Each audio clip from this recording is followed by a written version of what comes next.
जय हिंद एवरीवन, स्वागत है आपका वी नेशन ट्रिपल वन के एक नए एपिसोड में, जो आपके लिए लेकर आते हैं इंडियन डिफेंस की प्रमुख अपडेट्स को। सबसे पहले तो चैनल को सब्सक्राइब करना मत भूलिएगा। आइए नजर डाल लेते हैं आज के प्रमुख डिफेंस अपडेट्स पे। भारतीय वायुसेना की लंबी दूरी तक सटीक हमला करने में क्षमता में एक बड़ा इजाफा हुआ है।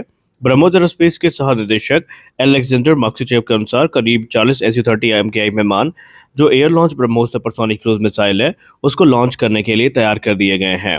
तकरीबन 40 SU-30 MKI अब ब्रह्मोस ए मिसाइल को ले जाने और दागने में सक्षम है। SU-30 MKI पर ब्रह्मोस को एकीकृत करने के लिए विमान में संरचनात्मक बदलाव, software integration, mission system upgrade और व्यापक फ्लाइट टेस्टिंग की गई है। ऑपरेशन सिंदूर के दौरान SU-30 MKI और ब्रह्मोस के संयोजन ने बेहतरीन प्रदर्शन किया। हालांकि मिशन के लक्ष्य या संख्या का खुलासा नहीं किया गया। अब यहाँ पर ब्रह्मोस लगभग 2.5 टन वजनी है और दुनिया का एक भारी ये एयर लॉन्च क्रूज मिसाइल में से एक है, और इसने ऑपरेशन सिंदूर में अपनी भूमिका को स्पष्ट भी किया था। हमारी अगली बड़ी अपडेट हिंदुस्तान एरोनॉटिक्स लिमिटेड से आ रही है। हिंदुस्तान एरोनॉटिक्स लिमिटेड जल्द ही तेजस मार्क 1 अल्फा पर ट्विन एशरैम मिसाइल लॉन्चर का परीक्षण करने जा रही है। इस अपग्रेड से एक ही विंग स्टेशन पर 2 एशरैम मिसाइल लगाई जा सकेंगी, जबकि पहले केवल एक मिसाइल लगती थी। इससे विमान की with in visual range combat capability काफी ज्यादा बढ़ जाएगी और अतिरिक्त हार्ड पॉइंट की जरूरत नहीं पड़ेगी। इस अपग्रेड के कुछ फायदे भी हैं।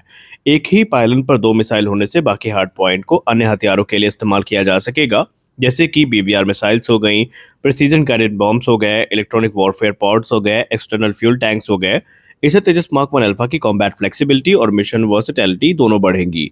इसमें पहली बार हमें एरो इंडिया 2025 में सार्वजनिक रूप से जो मॉडल है वो देखने को मिला था, और अब उसी मॉडल को इम्प्लीमेंट किया गया है। इसका उद्देश्य हल्के लड़ाकू विमान तेजस मार्क 1 एक ही हथियार ले जाने की क्षमता, यानी जो पेलोड ऑप्टिमाइजेशन है, उसको करना है।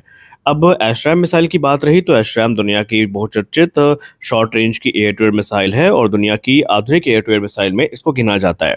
पूर्व गैस्ट्रोमेट रिसर्च एस्टैब्लिशमेंट के वैज्ञानिक ने सुझाव दिया है कि भारत को केवल 120 किलोन्यूटन एम का इंजन तक सीमित नहीं रहना चाहिए, बल्कि एक 90 किलोन्यूटन, 100 किलोन्यूटन, 120 किलोन्यूटन और 140 किलोन्यूटन की पूरी स्वदेशी इंजन फैमिली विकसित करनी चाहिए। सभी इंजन की कोर टेक्नोलॉजी जो है वो भारतीय हो और ये भारत में ही आधारित हो, ताकि विकास, लागत, रखरखाव और लॉजिस्टिक कम हो सके। जो प्रस्तावित रोड मैप सामने रखा गया है उसमें सबसे पहले आता है 90 किलोन्यूटन का कावेरी 2.0, जो तेजस मार्क 1 अल्फा के लिए काम आएगा और ये F404 का स्वदेशी विकल्प होगा। इसके अलावा UCAV और दूसरे प्रोग्राम में इनका यूज किया जा सकेगा।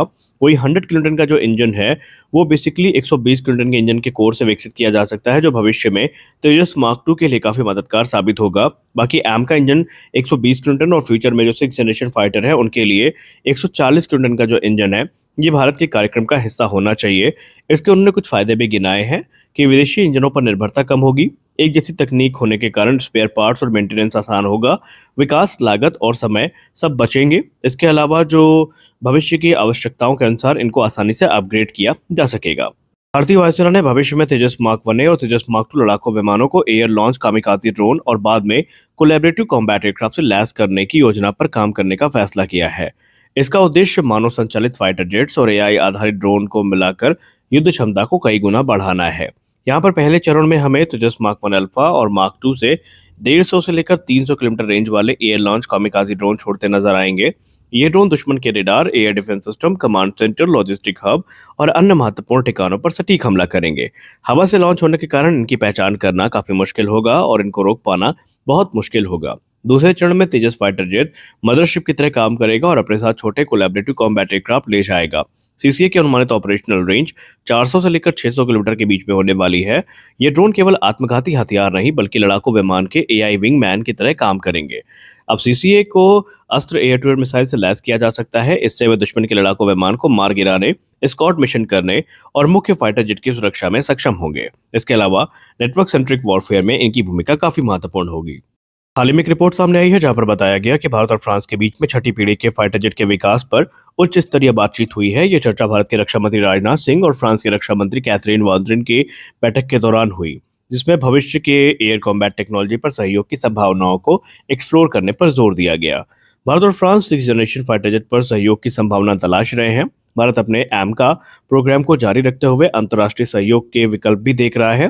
भारत ने पहले यूरोप के FCAS और GCAP कार्यक्रम में भी जो है कुछ अंडरस्टैंडिंग हासिल करने की कोशिश करी थी और उन पर चर्चा करी थी, लेकिन अब भारत एक भरोसेमंद रणनीतिक साझेदार के साथ द्विपक्षीय सहयोग को प्राथमिकता देता दिख रहा है।